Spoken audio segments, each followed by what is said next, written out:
Hello friends, हमारे YouTube channel में एक बार फिर से आप सभी का स्वागत है। आज के हम इस वीडियो में दो इम्पॉर्टेंट प्रॉब्लम जो बच्चे ऑनलाइन एग्जाम के दौरान फेस कर रहे थे उसको डिस्कस करेंगे। सबसे पहला प्रॉब्लम कि जब डिग्री वाले कैंडिडेट गूगल पे जाके सर्च कर रहे थे degree.rgpvexam.in तो वहाँ पे poly डॉट आ रहा था। और दूसरा प्रॉब्लम पॉलिटेक्निक वाले स्टूडेंट के साथ आ रहा था कि जब वो लॉगिन करके अपना डैशबोर्ड पे जब जा रहे थे तो वहाँ पे उनके नए नेम के बजाय उनके फादर्स का नेम आ रहा था। तो ये सारे प्रॉब्लम को हम यहाँ पे डिस्कस करेंगे। अगर ऐसा कुछ प्रॉब्लम होता है तो आपको कैसे इनसे बचना है या उनसे कैसे सॉल्यूशन फाइंड आउट करना है। लेकिन वीडियो शुरू करने से पहले अगर आप हमारे चैनल पे नए हैं तो चैनल को सब्सक्राइब कर दीजिए ताकि ऐसे ही लेटेस्ट अपडेट्स आपको मिलते रहें।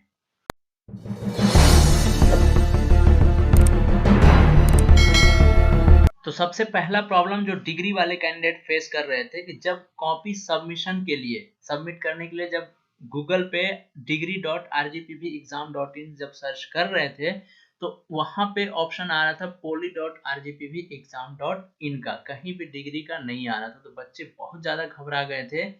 तो मैं यहाँ पे आपको बताऊंगा स्टेप बाय स्टेप कि अगर ऐसा कुछ होता है तो आपको कैसे बचना है या उसके लिए क्या सॉल्यूशन है। मैं आपको यहाँ पे सॉल्यूशन बताऊंगा। अब यहाँ पे मैं करके दिखाता हूँ आपको। मैं सर्च करता हूँ यहाँ पे degree.rgpvexam.in। जैसे मैं इस पे क्लिक करता हूँ तो यहाँ पे देखिए poly.rgpvexam.in पे आ गया। आरजीपीवी ऑनलाइन एग्जाम कहीं भी आप ड्रैग करके नीचे भी देख सकते हैं, कहीं भी degree.rgpvexam.in नहीं आ रहा है।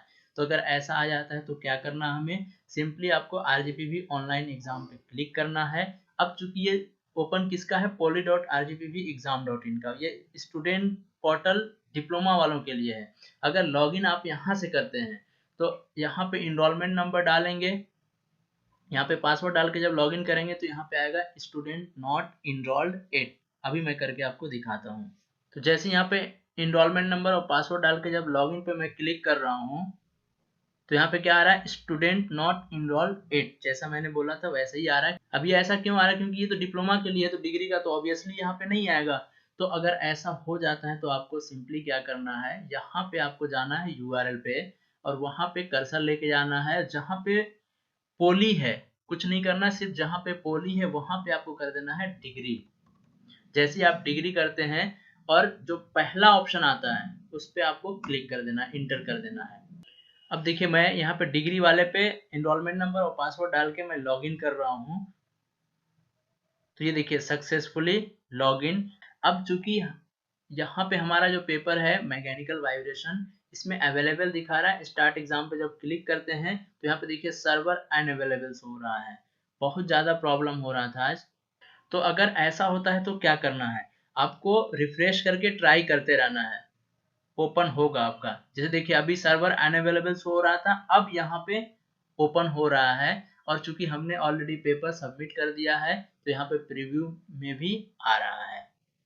दूसरा इंपॉर्टेंट पॉइंट कि अगर आपने पेपर सक्सेसफुली सबमिट कर दिया है, अपलोड कर दिया है तो यहाँ पे प्रीव्यू आ जाना चाहिए। अगर नहीं आता है तो डाउनलोड एंड प्रीव्यू पे आपको क्लिक करना है। अगर यहाँ नहीं आ रहा है, अगर यहाँ डाउनलोड एंड प्रीव्यू में भी आ रहा है तो इसका मतलब आपका अपलोड हो गया है।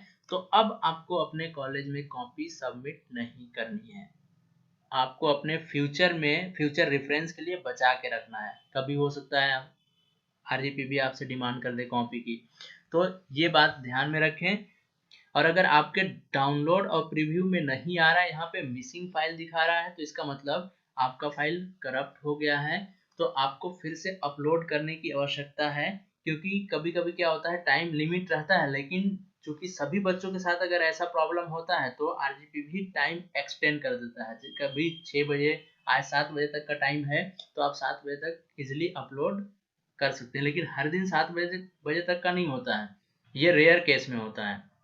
तीसरा इसमें इंपॉर्टेंट पॉइंट कि अगर किसी बच्चे का, जैसे हमने लॉगिन किया, लॉगिन करने के बाद वहां पे स्टार्ट एग्जाम, अगर स्टार्ट एग्जाम नहीं आ रहा है, स्टार्ट एग्जाम बटन एक्टिव नहीं है तो आपको इमीडिएटली @rgpv एग्जाम सपोर्ट पे कंप्लेन करना है। एक और इम्पॉर्टेंट पॉइंट कि जब आप अपनी कॉपी को स्कैन करके पीडीएफ में कन्वर्ट करके जब आप रीनेम करते हैं तो रीनेम के जगह पे आपको क्या नाम लिखना है, वहां पे इनरोलमेंट नंबर अंडर स्कोर, फिर आपका पेपर कोड, फिर अंडर स्कोर, फिर आपका अगर सब्जेक्ट इलेक्टिव है तो इलेक्टिव का नंबर 1 2 3 4 इस ऑर्डर में कुछ डालना है, और अगर इलेक्टिव नहीं है तो simply enrolment number underscore paper code, और इस टाइप से आप अपने फाइल को रीनेम करें। अब दूसरा जो डिप्लोमा वाले कैंडिडेट फेस कर रहे थे वो ये कि जब बच्चे लॉगिन करने के बाद अपने डैशबोर्ड में जब चेक कर रहे थे तो उनके नाम के बजाय उनके फादर्स का नेम आ रहा था। तो अगर ऐसा आता है, आपके नेम के जगह पे फादर्स का नेम आता है, या हो सकता है नेम एंड फादर्स नेम दोनों मैच कर रहा है क्योंकि नंबर ऑफ स्टूडेंट्स के अलग अलग प्रॉब्लम्स आ रहे थे, ऐसा अगर कुछ होता है तो आपको बिल्कुल भी घबराने की ज़रूरत नहीं है। आपको अपना एग्ज़ाम स्टार्ट करना है। ये जो प्रॉब्लम आ रहा है इसको रेक्टिफाई किया जा रहा है, इसको सॉर्ट आउट करने की कोशिश की जा रही है। अभी चूंकि फर्स्ट टाइम है तो ये सॉर्ट आउट हो जाएगा विद इन अ वीक या विद इन 1 और 2 डेज। आप अपना एग्जाम कूल माइंड से दीजिए, ऐसे छोटे मोटे प्रॉब्लम्स आते रहते हैं। तो ये था आज का हमारा वीडियो। आई होप कि आपको वीडियो पसंद आया होगा। अगर वीडियो पसंद आता है तो लाइक करें, सब्सक्राइब करें, शेयर करें। Thank you very much for watching.